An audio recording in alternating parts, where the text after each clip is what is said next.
guys, it's Emily from Novel Novels and welcome to today's video. This is my top 10 classics. Now, I've not read enough classics, but that is definitely changing. Thanks to the gorgeous Victober, thanks to the lovely ladies that I've met, and obviously thanks to Tom from Tom Reads Things. You guys are awesome and you've really encouraged me to read classics. Now, I started off going back to it really with Jane Austen July this year. But as the year's gone on, I've certainly read more. Now, one of my favourite books of all time, which is right at the top of this list, is a classic. It's one of the ultimate classics, one of the ones that everyone knows about. So we'll be telling you that shortly. But Victober obviously changed things. It got me reading a lot more classics. There's a lot more authors that I've read. But something I've learnt about classics is they're not necessarily the ones that we all class as Victorian. There are other sort of eras that are actually classed as classics that I didn't even realise.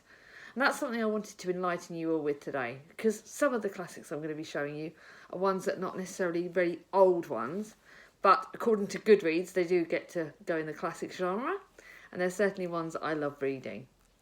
Now, like I said, I really want to do a big shout out to Tom Reads Things, because his channel has certainly encouraged me to read the classics more. And between him and Katie from Katie and Books and Things, I've got some lovely Jennifer Brooks. There is so many channels out there that love the classics, and I really want to encourage you guys to check them out. I will link some of those channels below, because I think it's important to shout out those channels. So let's get started, shall I?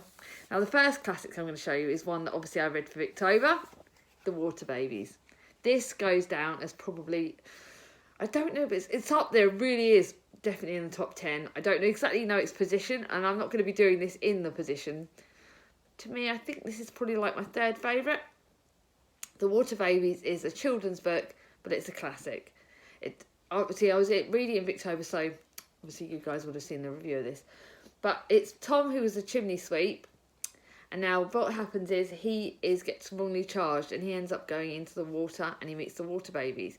This is a lot about, it teaches you about class, it teaches you about, in my eyes, it's my Christian faith comes into it in this book, because it talks about being baptised almost, and it's not necessarily says in that ways, but it certainly tackles that.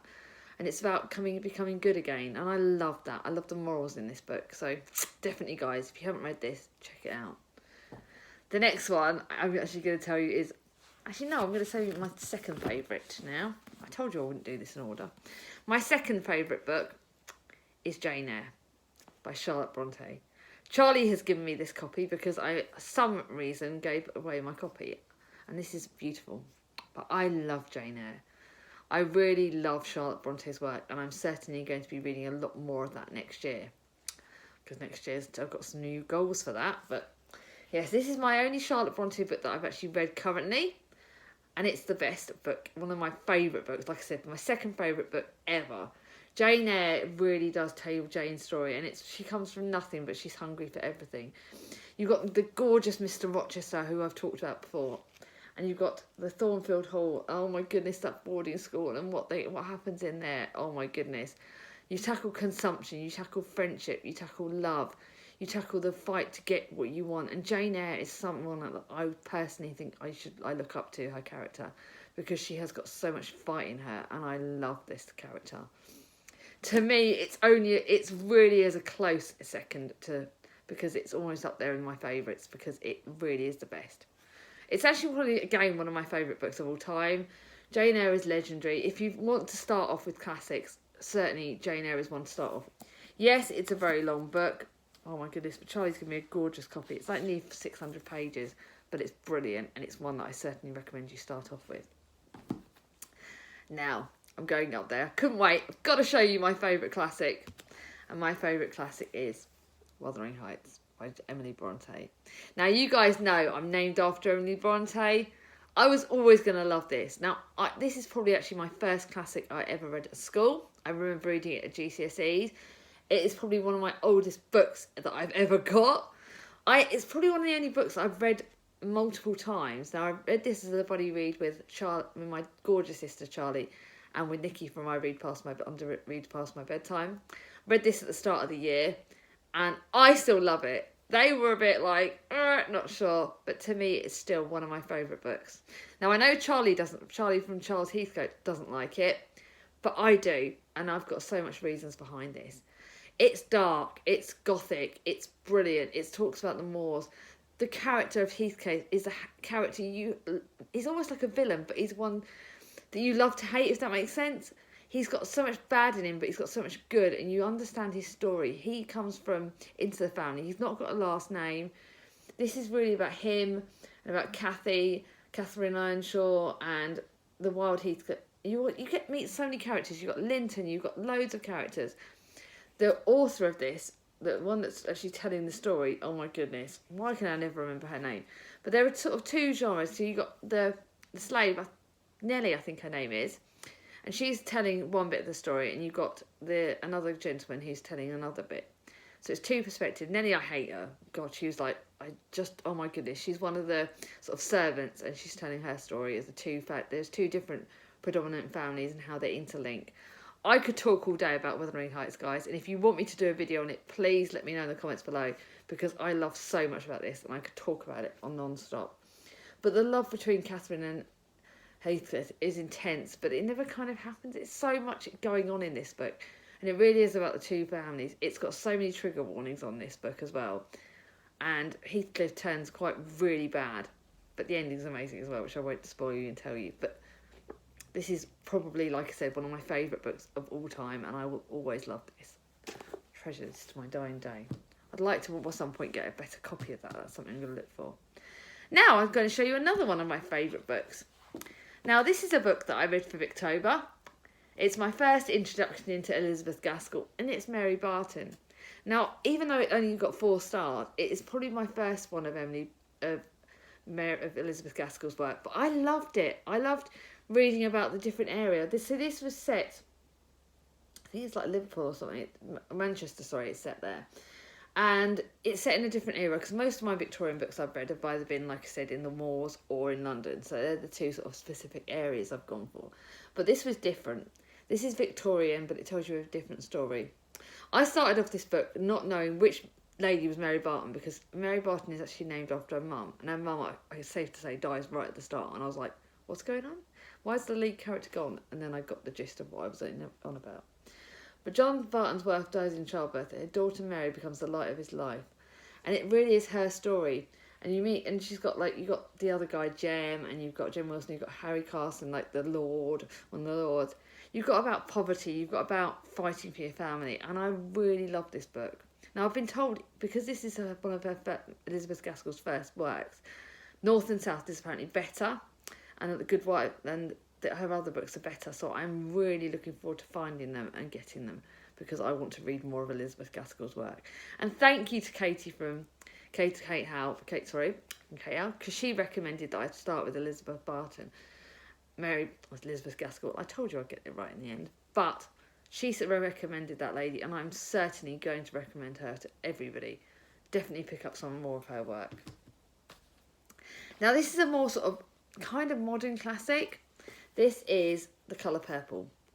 It's brilliant. It is hard-hitting. I read this with Simone this year, from me, Simone and I, and we loved it. Yes, it is one of the most hardest-hitting books, because you've got trigger warnings of rape, safe to say, in the first page, and child abuse, you've got sexuality, you've got slavery, you've got emancipation.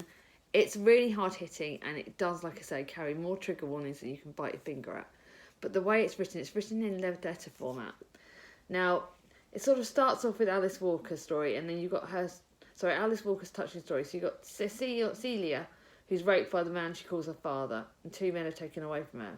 Then she meets Sugar Avery, but then you've got her sister who comes in later on in the story, and you get her letters, you get the two and how their stories combine.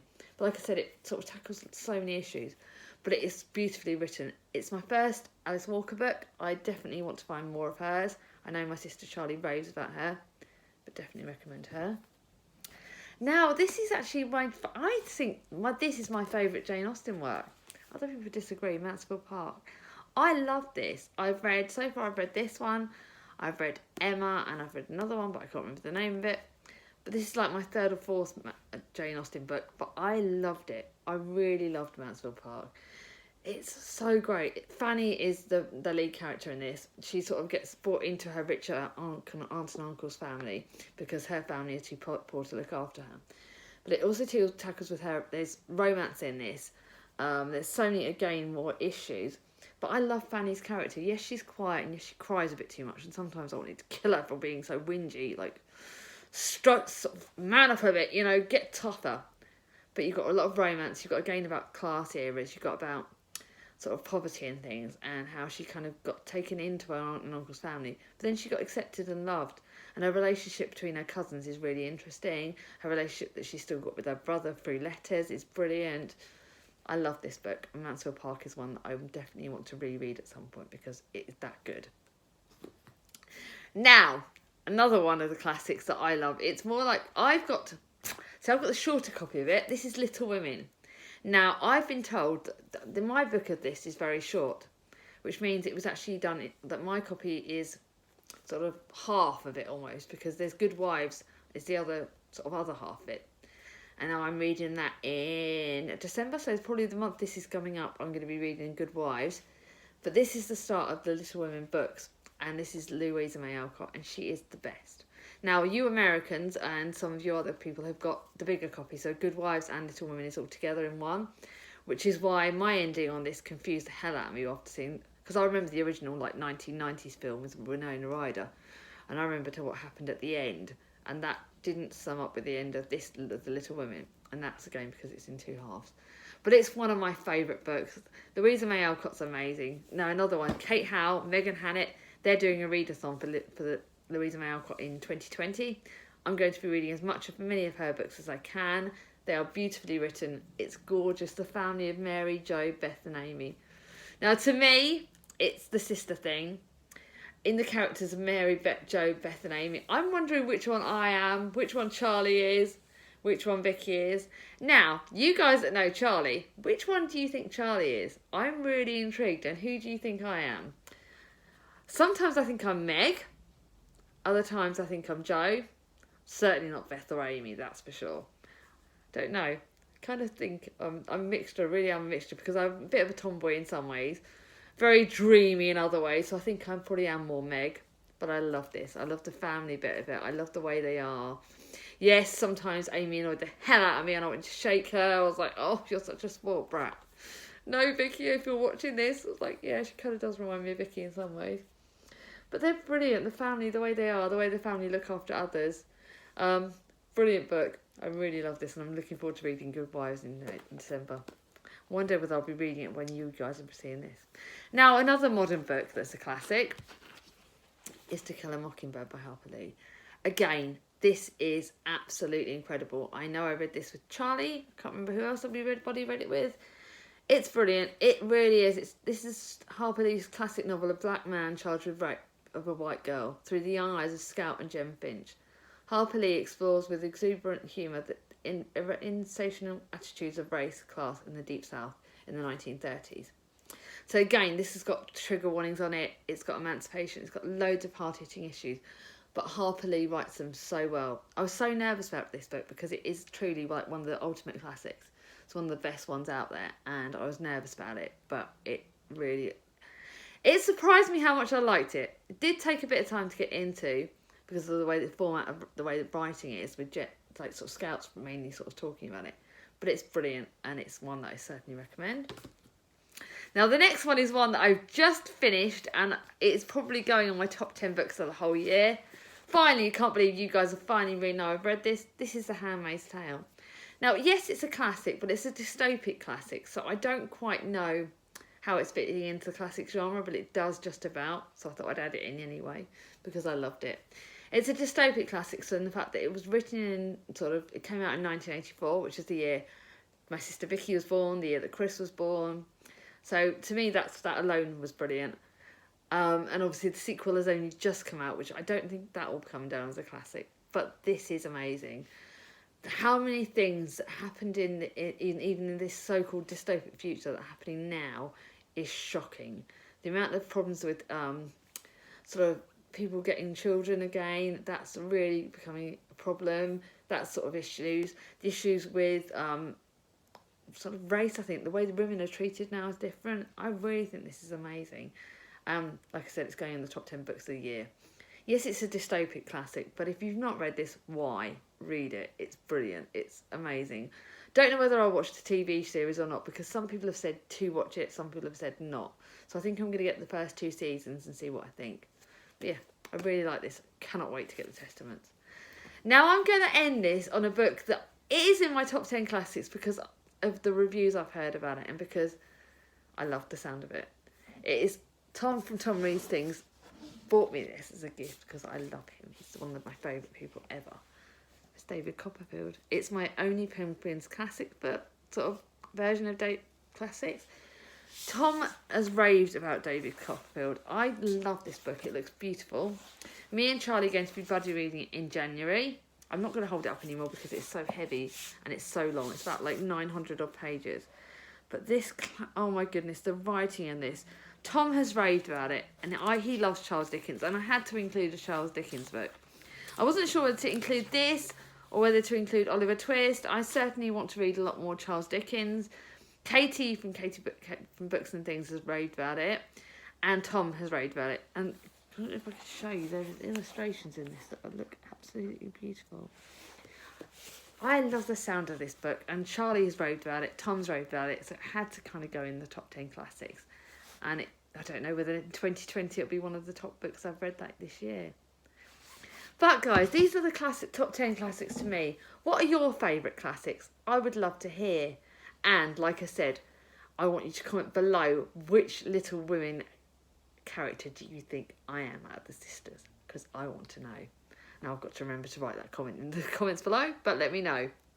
Anyway guys, I hope you've all enjoyed this video. If you're new to my channel and not subscribed yet, ring on my ding-a-ling. And if you like this video, give it a thumbs up. And I hope you're all having a lovely December. Take care. Bye-bye.